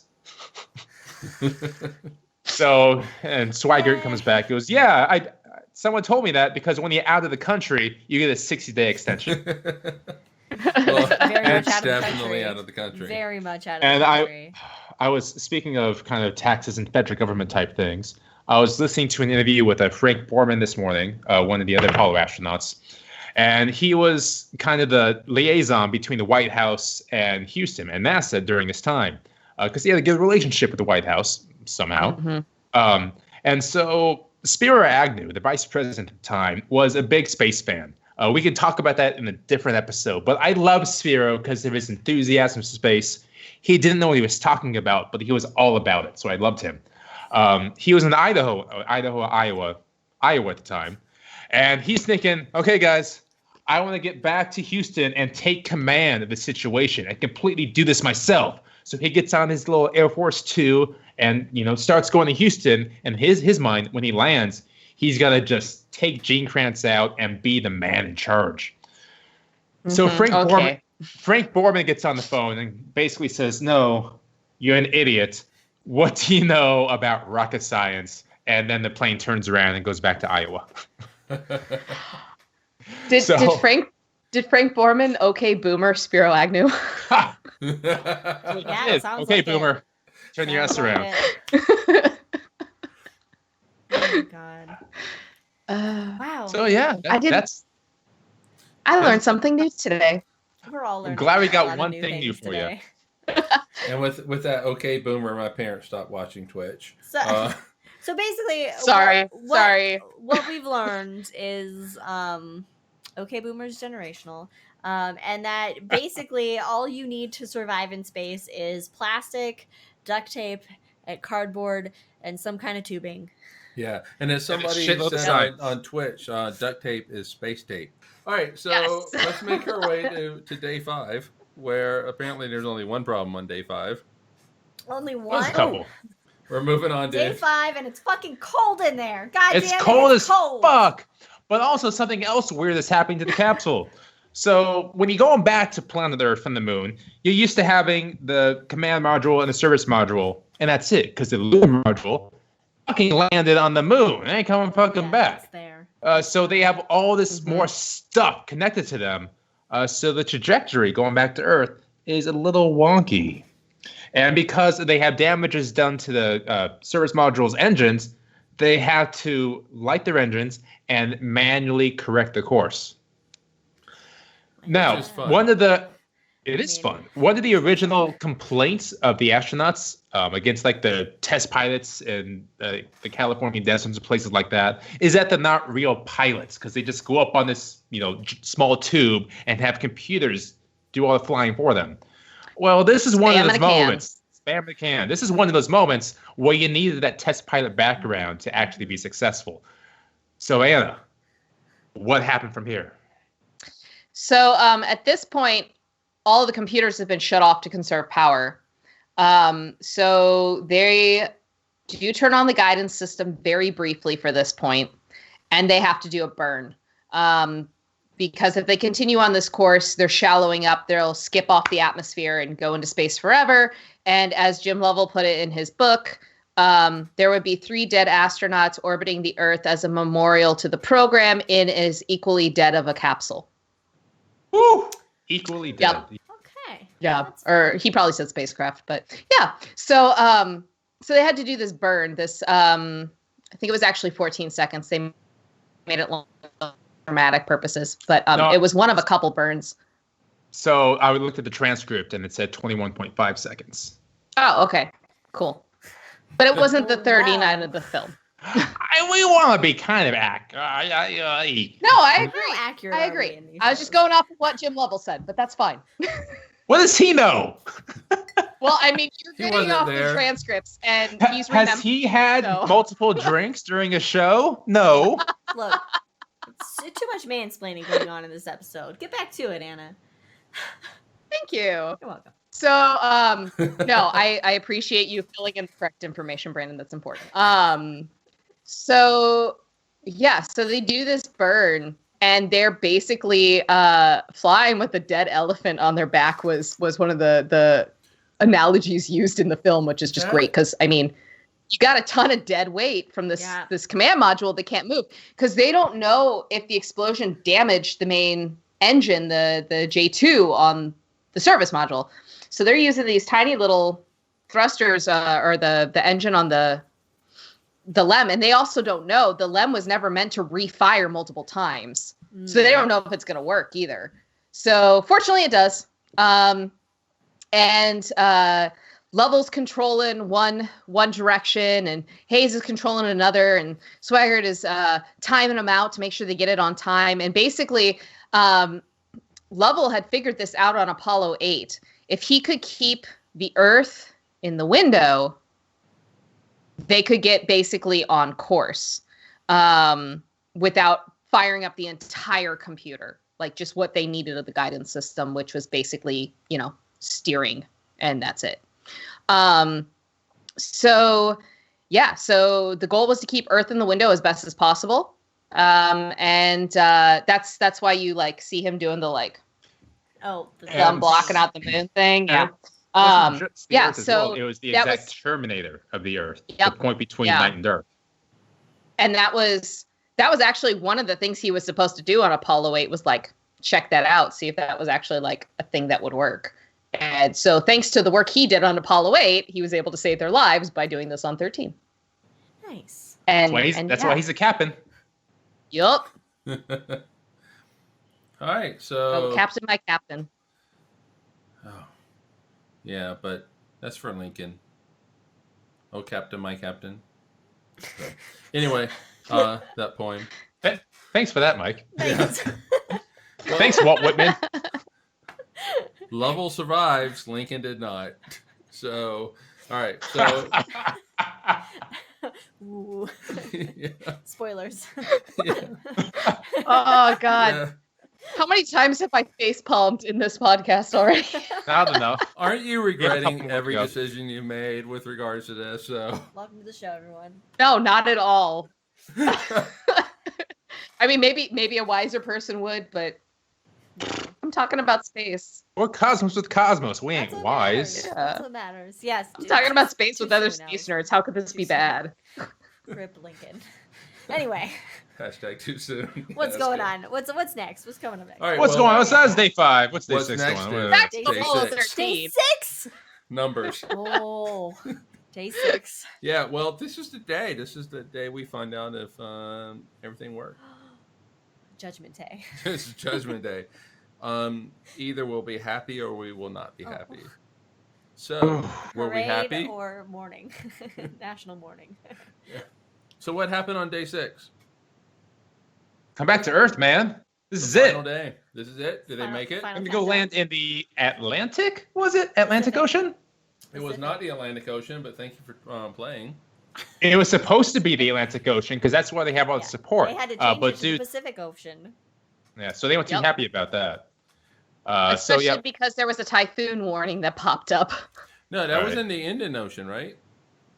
It was Well, Indian Ocean was an option, but they wouldn't have the crew there to recover them. So right, and then you had the Right. Pacific and the The Atlantic. Iwo Jima. But the Pacific, Yeah, the was Iwo only Jima place- was ready. yeah, the only place where you had to the crew. recovery was in So- Pacific. all right. And a point of interest with that too is that because this was such an emergency, nations from all over the world were invested, including the Eastern Bloc, in terms of just Oh. humanitarian efforts, not just haha, Western Bloc's failing. They were concerned. Wow. And so the Soviet Union said, look, all our differences aside, if they're in our waters, we will rescue them and hand them over to you and the capsule over to you. No questions asked. Really? They said the capsule too? I'm 'Cause pretty sure they did. I'm sure they would have taken a good look at it There you before go. they handed it There over. you go. But I mean, I sincerely doubt that America would be like, nah, you keep it. yeah, They It's would have taken yours. it back. thanks for helping. All right. So also, before they enter the atmosphere, one of the things they have to do is disengage from the service module. So they let that go. And when that is let off into space, the crew can look back at the service module and see the damage. And luckily, it orientated in such a way where it rotated so they could see, there you go, on Twitch, Anna's kind of showing you. You can see exactly where oxygen stir tank 2 was and when the explosion happened. So yes, it was great. There's great pictures on it you can get. But also, the explosion went down all the way to the heat shield. And that's bad news. Because once again, that heat shield is how you survive re-entry. So if damage of the explosion went all the way down to it, maybe it cracked, maybe it crumbled it, or somehow made it imperfect, which would be bad news. So they'll go on down to planet Earth. Oh, go ahead. Oh, sorry. they could have actually come back like 36 hours earlier than they did, because they had talked about jettisoning the service module early since it was useless. But that would have exposed the heat shield earlier, and with all that cold that we talked about, like that could have very easily just destroyed the heat shield. So they opted to keep the useless service module just to protect the heat shield, in the hopes that the heat shield was still good. Right. So to prevent it from not being contraction. Good. Exactly. Yep. Yeah. Gonna have a bad time. Oh, So shit. now They're you have already this. having a bad time. Let's admit it. But this Gonna will have a make it worse time. Much worse. Yeah. Yeah, and I don't know if this was a concern in real life, Anna, I'm sure you can help me out here. But at least in the movie, they mentioned concern for the parachutes and being confined to that much cold for that long with potential moisture around it. So when the parachutes release, they may be ice, and that would, of course, rip the parachutes as well. Do you know if that was an actual concern in real life? I believe it was. And actually, I'm glad you brought that up too, just to point out that in the film, Ken Mattingly did help them a lot in the simulator, but he is a composite of multiple people. Like, I do kind of hate a little bit that they made John Aaron seem like he didn't know everything that was going on, and it was Ken Mattingly that saved the day. Right. Ken Mattingly was definitely there in the simulators helping them figure this stuff out, and they wouldn't have been able to do it without him. But like, John Aaron is a steely-eyed missile man. Like, he knows his shit. So, yeah. But yeah, there were like 2 other engineers involved that all got kind of like put into Ken Mattingly for the movie. But yeah, that was, all of those things were a concern. Mm-hmm. And he was in there trying to help them figure out how to squeeze 4 amps out of what was left. That's 4 amps is absolutely nothing. Anyway, it is. You can't run a coffee pot on 4 amps. No. All right, so here we are. All these analogies I learned because of Apollo 13. Right. So we have parachutes that may not function correctly. We have a heat shield that has lots of issues. There's no more carbon dioxide in the capsule. They figured that out. Okay, maybe they can land. And I am sure this happened in real life. I'm not sure how, but in the movie, at least, some government official comes in and asks, like, give me some odds. What are the odds they actually get back home? And Krantz, being Gene fucking Krantz with his white vest, says, get the fuck out of here. We're getting home safely. Yep. I love that. But I'm positive some government official was in the ear asking the odds, so that way they can get the speechwriters ready and get the president ready and all that kind of stuff. Which, quick side note as well. If you ever have the chance, which you do have the chance because we're all self-isolating right now, go Google Richard Nixon's speech, Apollo 11 failure. Yes. And you'll get just the best speech, one of the best speeches about anything. Yeah. And because just go Google it, guys. They can do a better job than I have. And he had multiple ones too. He had one where like all 3 of the astronauts were lost. Yeah. Ones were just Armstrong and Aldrin were stuck on the move. Yeah. Wow. So and if you watch First Man is what it's called right? It's called something else here. Yeah. Okay. So in First Man, you actually hear that speech in the background when he's like leaving the house. I fucking love that speech. He didn't, of course, Nixon didn't write it. Presidents don't write their speeches unless you're rambling orange man. I mean, I'll take Nixon at this point. Like, yeah, over who we currently have, yes. Zombie Nixon. But glorious speech. Go read it. So that's kind of in the back of everyone's mind. The government official is saying, how can we best prepare for potential odds of failure? And Gene Kranz says, get the fuck out of here. So typically in Apollo missions, they take about 4 minutes to get from the top of the atmosphere down to the bottom. And during that time, there's no communication. Just due to the turbulence, the heat, everything going on, there's no communication. So during the time, it's blackouts. So at this point, Mission Control and literally everyone on planet Earth, I read earlier today that there were 40 fucking million people watching the Apollo 13 re-entry, which is insane. So there's 40 million people just in this country, just in the United States, to get through the atmosphere. And what happens? 4 minutes passes. And then 5 minutes passes. It should only be 3 minutes. Yeah. It should only be 3 minutes. And everyone's at this point saying, "Oh shit!" But we don't see anything. There's nothing going on. Didn't it take 6 minutes in total to get through the atmosphere? I don't think it took that long. No, it was 4 minutes. Oh, Yeah. I was sorry. My Well, mistake. okay, all right. For the lack of communication, Maybe in Ron Howard time it was 6 minutes, but I think I'm just wrong in the movie and in real life. Well, it's good that you can admit that, Brandon. That's Thank you. I am an imperfect perfection. Well, maybe you're feeling it the way the families felt it. Because like I can't imagine. Marilyn Lovell said that was the longest 4 minutes of her entire life, which I fully it was the month of March. It was a lifetime. So far. It was March. Yeah. But they do come out on the other side. So everyone, they got back home clearly. The parachutes did unfurl. And one of the best lines, I think this was on Apollo 12. I think it was Alan Bean that said this. The best sight, after you go to even when going to the moon, seeing the Earth from space, but the best sight they can imagine is seeing those 3 parachutes unfurl above them. Yeah, that's a nice sight. Yeah. So that means you get home safe. Yep. Yeah, for sure. And it was such an emotional moment, like, and the film captured it really well. And you see in the movie, you see Ed Harris playing Gene Kranz. You see him sit down and like kind of like pinch his nose, and like it's clear he's like crying and trying like to hide it a little bit. That really happened. That really happened. So Gene Kranz will fully admit like he's emotional, which I very much appreciate. Like as a person who cries at the drop of a hat, like I appreciate that he can admit that like when something's emotional, he'll cry. If it warrants crying, he will cry. And this, I would say above all, warranted crying. And you know, he's trying to like hide it a little bit from the other controllers because he doesn't want to show that kind of emotion, and so he, you know, pulls himself together. But yeah, Gene Kranz shed a tear when it was all over of relief, and I think everybody was allowed to do that. You're allowed to cry whenever you want. Yeah. You know, if you need to cry, that's true. Okay. That's true. You can cry. Cry all you want. But one of my favorite pictures is seeing everyone in the mission control applauding with their giant fucking cigars in their mouths. Mm-hmm. In their short sleeve white shirts with the black ties. Love that imagery. Of course, I wish there was way more diversity. Okay, now there is. Oh yeah. Now there is at least.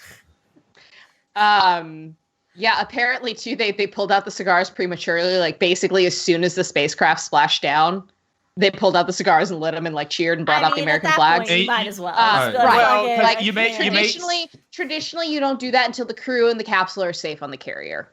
Because there have been issues in the past of, whoops, I opened the hatch too early. It's flooding with water, and the capsule's gone. No, he did not open that hatch too early. He didn't. On its own.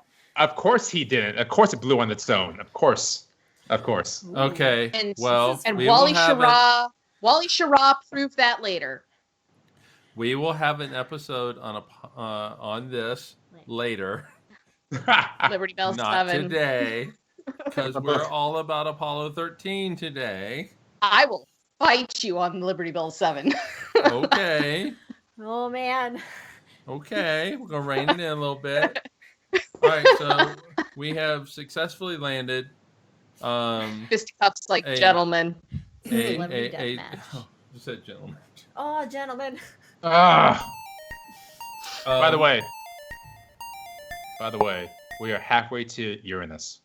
Yay! Well, halfway, as in we're halfway between Saturn and Uranus. Woo! Man, it's taken a long time to get to Uranus. We were at Saturn like forever ago. Well, this bit about like from the explosion to landing has taken the length of that movie. That is true. So with that said, we're going to take a little break, and it's going to be a short break. And when we come back, we're going to talk about just real shortly some of the bits of trivia and fun. Trivia and some fun stuff, since things exploded, but things ended happily, and so. So we'll be back in 5 minutes, guys. We'll see you in 5 minutes. Are you gonna actually time it? We're gonna. Well, okay. Welcome back, and if you've been with us, we launched Apollo 13. Things were going fine till they weren't, but then things were good again when Apollo 13 landed in the Pacific Ocean. But now, here in our last few minutes, I want to think we should talk about some bits of trivia and fun. Yeah. I mean, it was,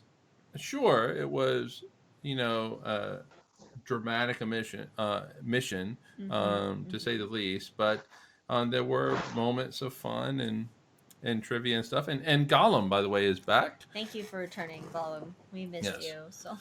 I know. I can't believe I forgot about it. I can't believe you did. So, Aren't we supposed to drink? Yeah, we're supposed to drink because he is precious to me. oh, Aww. Glad I remember your rules better than you. Well, we are 3 hours into this, so we knew this was gonna happen. yeah, We're 2.5. We're 2.5 into this. We'll give it. Okay, so the dogs. We're far more ahead of schedule than I thought we would be. The dogs weren't necessarily barking, but they were fighting. Is that a drinking moment? No. All I think I'm not gonna lie. Every time I've heard them like shake and I can hear their ears flapping in like previous podcasts, I'm like, why aren't they drinking? That's dog noises. So it's specifically a bark. Yeah. Specifically a Okay. bark. Okay. Too So much. let's talk about maybe some of the fun things about, or maybe the moments of levity that may have occurred during this mission. So you, Anna, you've been looking in. You've studied this clearly. That's obviously why you're here. So what are some of the more fun moments in this? Well, we've talked about a lot of them already in the course of what we've done. But one of the things, and I think Brandon kind of pointed this out already, but Fred Hayes was a big fan of gotchas, and gotchas actually originate back to the days of Mercury with Wally Schirra. He was just, I mean, and you're riding on top of something that could explode at any minute and kill you. Yeah, like it's a you controlled kind of explosion. gotta you gotta do something to lighten the mood, right? Yeah. So Wally Schirra was famous for all these gotchas, and it kind of like passed along as the new astronauts came into the fold and were welcomed in. And so Fred Hayes was just like a big fan of these gotchas. And so one of the things that he really liked to do was play with the cabin repress valve, because it would just issue this bang and it would kind of like freak out the other two crew members. And it was kind of like the little boy who cried wolf. Like he did it a lot, like a lot, to the point where they're kind of like, all right, dude, knock it off. And so then the bang happens, and of course they're all like, okay, seriously, didn't we tell you to knock it off?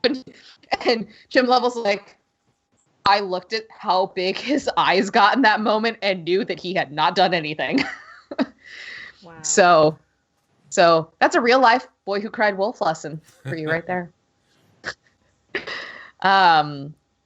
Brandon's got some good stuff too, I think, here. Oh, so I am sure that I gave most of my good bits of trivia up earlier, but at least the one that's kind of fun is that the crew of Apollo 13, as they were doing the training, and the backup as well, because remember we had that switch earlier on, they were constantly in the training module, back on planet Earth clearly, and flipping switches, pressing buttons all the time, left and right, to the point where a lot of the writing on the switches were faded.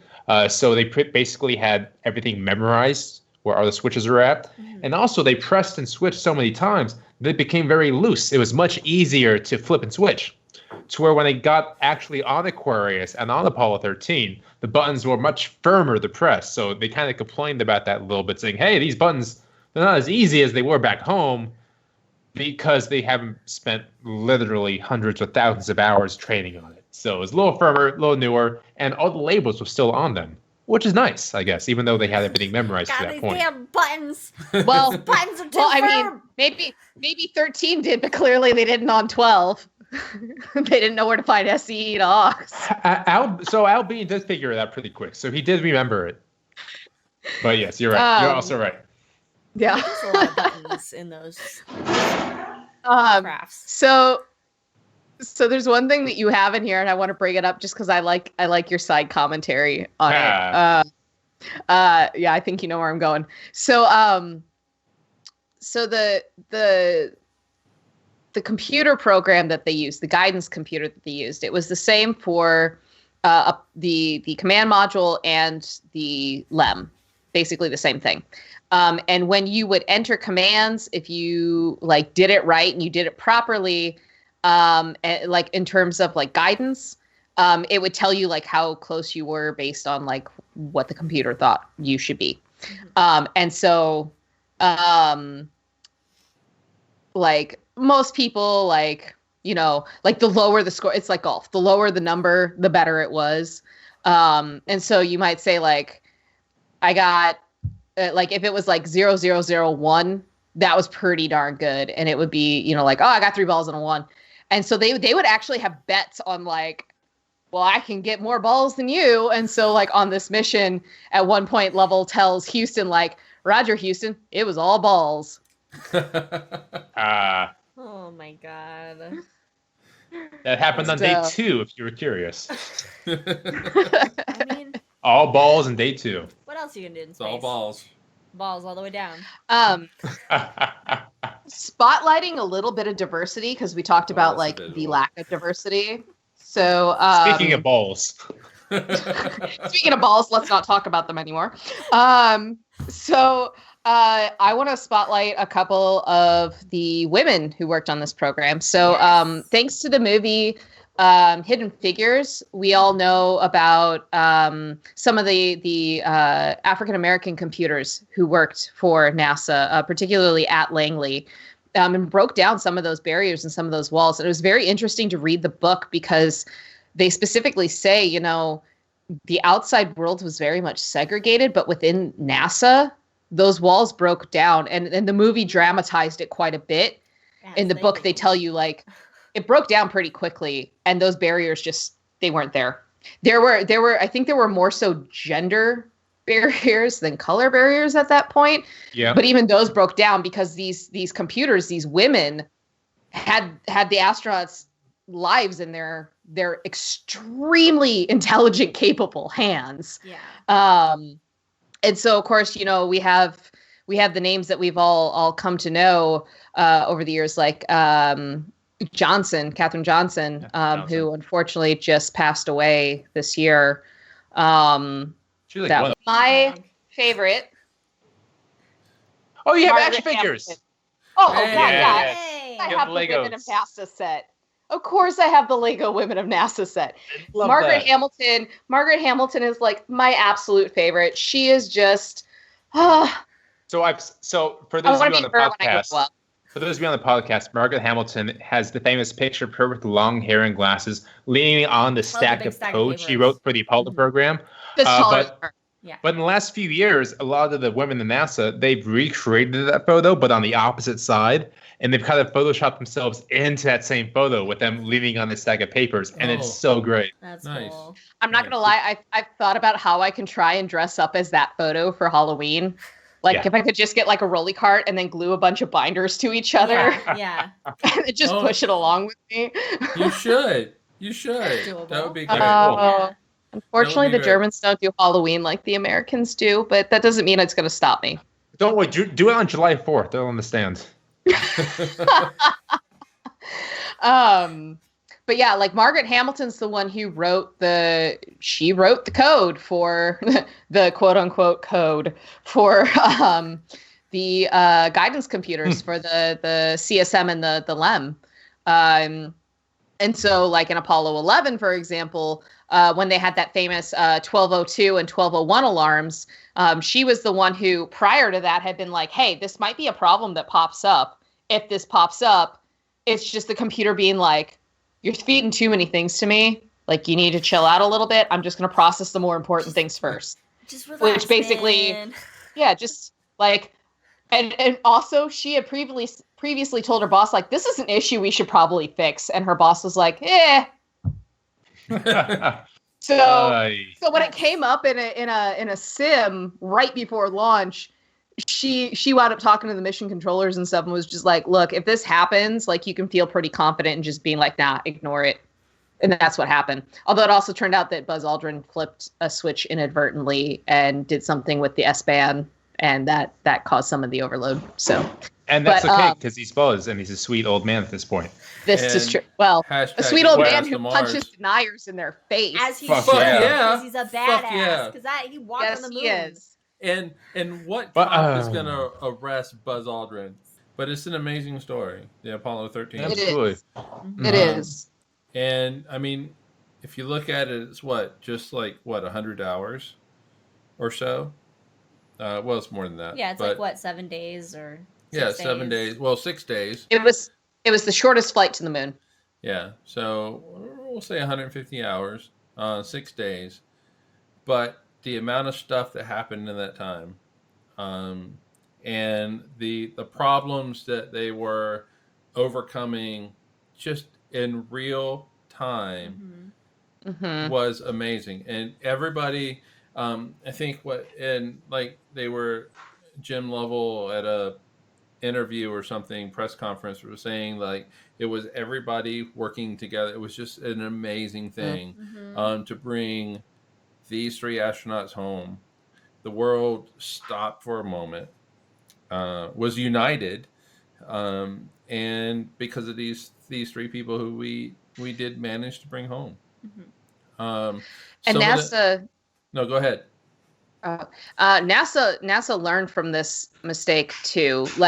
Even if they don't publicize what they learned, they do change things after these big and even after little problems happen. So the fact that there were 2 oxygen tanks used for fuel and stuff, and one exploded and damaged the other one, that's kind of a problem, right? And then it also damaged the fuel cells and stuff. So when they built the next ones, and even going into Apollo 14, they had time to modify it. They had a third oxygen tank that was located on the opposite side of the spacecraft from the other 2. So they had contingencies upon contingencies, redundancies upon redundancies. And when all those redundancies failed, they added more. Yeah. Which is something the shuttle was lacking, unfortunately, I think, in a lot of places. And that's what we learn as we figure out how to explore space is shit's going to happen. Right. Problems are going to happen. And so we learn upon that and fix it. And then we grow and advance. Yeah.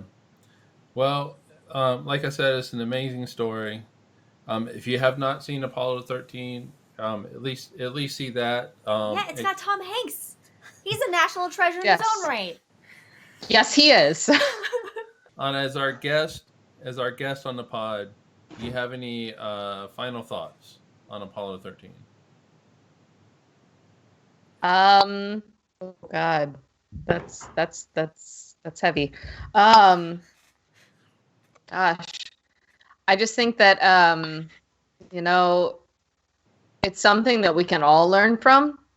It's something that sometimes, to quote Gene Kranz, sometimes the plan that we expect isn't the plan that we have to execute. Things change. You roll with the punches. You do what needs to be done, and you do it for the good of everyone else, not just yourself. What benefits the most amount of people? What's going to bring home everyone that needs to come home? It's not just looking after you; it's looking after everyone, and I think that's something that ages well. To quote when people talk about movies. And wine. And wine. I and think cheese. That quote definitely resonates today, given the world that we live in, where we're all having parties on Skype, and we're social distancing and all of that. And I think on that note, I think it might be, a good time to say goodbye until next week. And thank you for joining us. Please, everybody, stay healthy, stay safe. Yes. Anna, thank you for joining us. Thank you. Thank you for having me. It was an absolute. It was great. It was great. I've been looking forward to this for a long time, and I'm glad that we got you on the pod, and it's been a great ride. So It was really exciting to get responses from you guys when I talk back to you. like in real time, right? So Yes. So for everybody on Twitch that have joined us for like 3 hours, thank you for joining us. We really do appreciate it. Tell all your friends, have them join us next week. Next Sunday. Rate us on iTunes. Rate us on iTunes, definitely. Spotify. Next Sunday, we'll be talking about what's up in the night sky. Mhm. And in 2 weeks, we have an episode about Star Trek. So, Oh, shit. Is that 2 weeks from now? Yeah. 2 weeks from Star today, Trek. where we will have another special guest on that one. So, with that said, I will be listening. I will be listening. Yes. all right. With that said, this is Cosmos with Cosmos signing off. Stay safe, everybody. Cheers. Bye. Whew.